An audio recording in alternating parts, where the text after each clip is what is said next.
రాజులు గుర్రాలపై కూర్చుని ఉన్న విగ్రహాలు మీరు గమనించారా?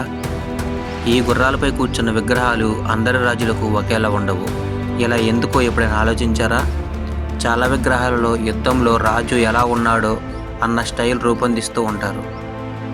చేతిలో కత్తి, డాలుతో గుర్రంపై కూర్చొని పోరాడడానికి సిద్ధంగా ఉన్న సింహంలో కనిపిస్తుంటారు. కానీ రాజుల స్టైల్స్ ఇంచుమించు ఒకే విధంగా కనిపించినా వారు కూర్చున్న గుర్రపు విగ్రహం తీరు మాత్రం ఒకేలా ఉండదు.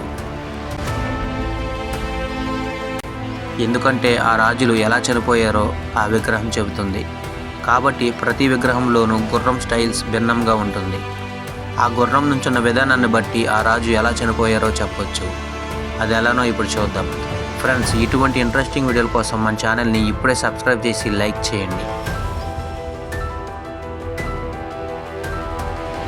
ఉదాహరణకి రాజు కూర్చున్న గుర్రం 2 కాళ్ళు గాల్లోకి లేపి ఉంటే ఆ రాజు యుద్ధం చేస్తూ అదే యుద్ధంలో వీరమరణం పొందాడనే అర్థం.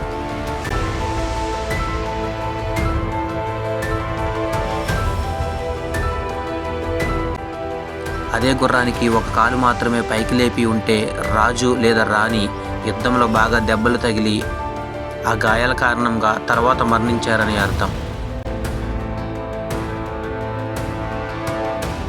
మీరు ఎప్పుడైనా రుద్రమదేవి విగ్రహం గమనిస్తే ఆమె విగ్రహంలోని గుర్రానికి 1 కాలు పైకి లేపి ఉంటుంది.